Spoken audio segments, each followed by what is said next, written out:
Donc, moi, je vais vous parler d'assistance personnelle comme outil d'insertion à l'emploi. Là, je ne voudrais pas froisser les organisateurs parce que vous avez fait un travail extraordinaire avec toute l'organisation, mais comme Patrick Chambre l'exprimait au début du colloque, le terme insertion et inclusion me graffine un petit peu. Moi, je préfère le terme participation. Je vais commencer par vous présenter deux personnes. Julie. Julie, comme on le voit ici sur la diapositive, c'est une jeune femme dans la vingtaine, une belle blonde. On la voit ici avec sa toge et son diplôme collégial. Elle a étudié en gestion de commerce. Elle a obtenu son diplôme en 2014. Julie se déplace en fauteuil roulant motorisé. Elle a une paralysie cérébrale. Elle a reçu de l'aide tout au long de ses études et malgré ça, en 2018, Julie n'a toujours pas de travail. L'autre personne que je vais vous présenter, c'est Dominique. Dominique, beau bonhomme dans la trentaine, on le voit ici avec sa petite veste grise, sa cravate rose. C'est un jeune homme qui a une maladie neuromusculaire dégénérative. Tout ce qu'il peut bouger, c'est sa tête, son index et son pouce. Ça ne l'a pas empêché d'aller à l'université et d'obtenir 2 diplômes. Un diplôme en traduction et en études hispaniques. Tout comme Julie, Dominique a reçu de l'aide pour ses études et tout comme elle, il n'y a pas de travail. Pourquoi? Pourquoi 2 personnes qui ont réussi à traverser tout ce qu'on peut envisager durant les études n'ont pas de travail? Il faut que je vous présente un petit peu la situation au Québec. Je vais vous la présenter parce que pour ceux qui ne l'avaient pas remarqué avec mon accent, je suis québécoise, donc je viens du Canada. Donc, je vais vous présenter un peu comment ça se passe au niveau des études et au niveau du marché du travail, mais très, très, très brièvement. Au niveau des études, on a un programme qui s'appelle le programme de prêts et bourses, qui est géré par le ministère de l'Éducation et de l'Enseignement supérieur. Ce programme-là est un programme d'aide financière qui est bon pour tous les étudiants avec ou sans handicap. C'est de l'aide financière pour aider à payer les études parce qu'au Québec, les études, ça coûte cher. Et ils ont aussi une aile pour aider financièrement les personnes en situation de handicap. Ça se fait sous 2 formes. Le matériel, donc des ordinateurs, des logiciels pour aider aux étudiants, et de l'aide financière pour l'aide humaine, pour prendre des notes, pour aider à aller à la toilette, pour se vêtir, parce qu'en hiver, il fait frette au Québec.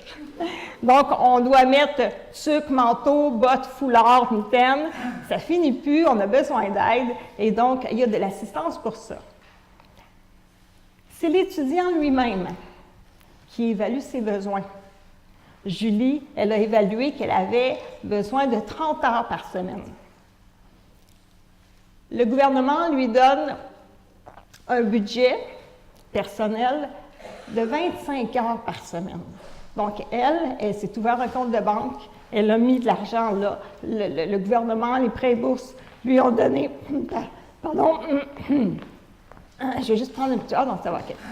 Lui ont donné de l'argent sous forme de 2 versements et elle, à chaque semaine, elle paye les personnes qui viennent l'aider et c'est souvent des étudiants qui sont ses compagnons de classe. Au niveau du marché du travail, là, je vais passer très brièvement. Il y a plusieurs aides. Programme d'aide à l'emploi, vous en avez ici en France. Mais malgré tout ça, Julie et Dominique n'ont pas de travail.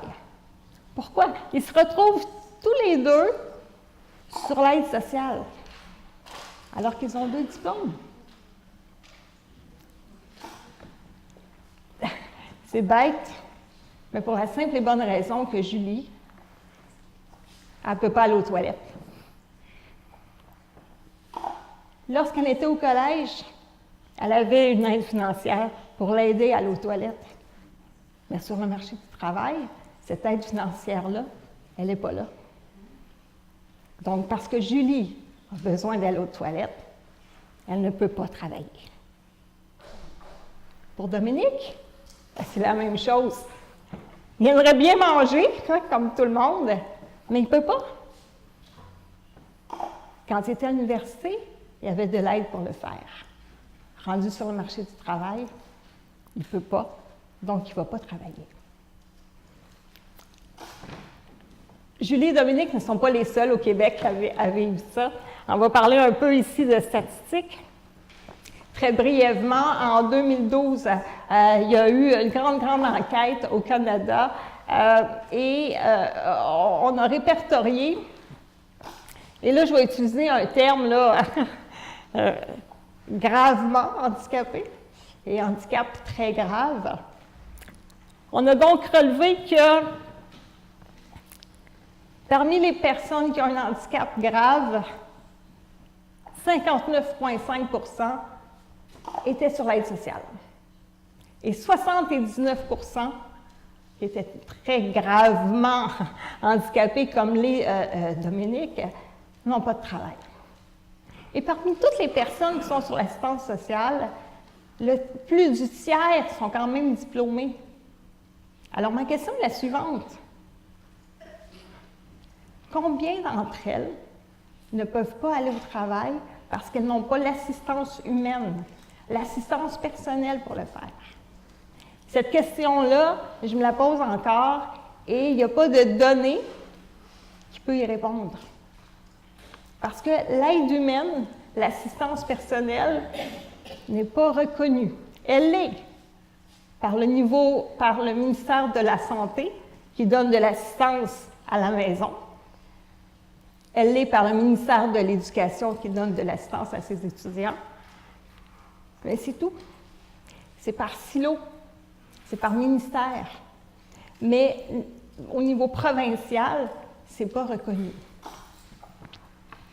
Alors, ce qu'il faut, c'est un programme d'assistance personnelle à l'échelle provinciale qui fonctionnerait relativement un peu comme les études. Donc, un budget personnel qui est donné à la personne qui elle-même évolue ses propres besoins selon ses objectifs de vie, selon son plan de carrière. Elle va pouvoir aller faire des loisirs, aller travailler. Il y a des parents aussi, donc répondre à leurs obligations familiales, voyager. Moi, si je suis ici aujourd'hui, c'est juste parce que mon conjoint m'a accompagnée.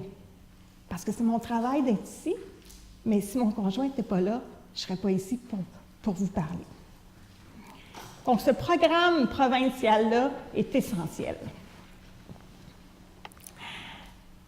Il y a des pays sur qui on peut se baser et qui fonctionnent avec ce programme-là. On a la Suède, la Norvège, le Danemark, l'Irlande, l'Australie et différents autres endroits avec différentes modalités. Un pays qui, nous les Québécois, nous inspire beaucoup, c'est la Suède. Parce qu'il s'est passé quelque chose de très important. En 1994, il y a une loi qui a été votée, la loi sur l'assistance personnelle. Donc, une obligation de l'État à donner de l'assistance personnelle pour toutes les activités de la vie quotidienne. Donc, une personne en situation de handicap peut avoir un vrai plan de vie. Ce qui est important à retenir pour le sujet du colloque sur l'emploi, c'est qu'avec cette loi-là, il y a 2700 personnes qui ont pu aller sur le marché du travail régulier, donc qui participent normalement à la communauté. Nous, au Québec, et quand je dis nous, c'est qu'on est 6 personnes dispersées à travers le Québec. Et le Québec est très grand et on utilise la technologie, donc on se rencontre régulièrement par vidéoconférence et on est en train de monter un programme d'assistance personnelle qui va être à l'échelle provinciale. 6 personnes qui ont un handicap physique. On a envie de prendre notre vie en main parce qu'on veut avoir une vie autonome. Et on est les meilleurs experts pour le faire. C'est un programme qui est en train de se créer par nous, pour nous. Il n'y a rien qui va être fait sans nous. Ce qui nous inspire, il y a beaucoup de choses, mais entre autres, c'est pour que Julie puisse avoir les services qu'elle a besoin. Sans assistance personnelle, Julie a un revenu de 0 $. Là, vous allez me dire, bien, il n'y a pas d'assistance sociale pour qu'elle puisse avoir une allocation de base. Oui, il y en a. Mais Julie ne peut pas y recourir parce qu'elle est en couple. Lorsqu'elle était célibataire, elle avait une allocation de 11 500 $ annuellement, qui équivaut à peu près à un peu plus que 17 000 €. Mais parce qu'elle est en couple, cette allocation-là lui est coupée. Je ne suis pas sûre que Julie a fait ses études pour dépendre complètement financièrement de son conjoint. Avec le programme d'assistance personnelle qu'on est en train de monter, Julie va pouvoir avoir un salaire annuel de 31 000 $ canadiens. Pour Dominique, mais sans programme d'assistance personnelle, oh, là je vois que c'est décalé un peu, sans programme d'assistance personnelle, Dominique est une dépense pour l'État.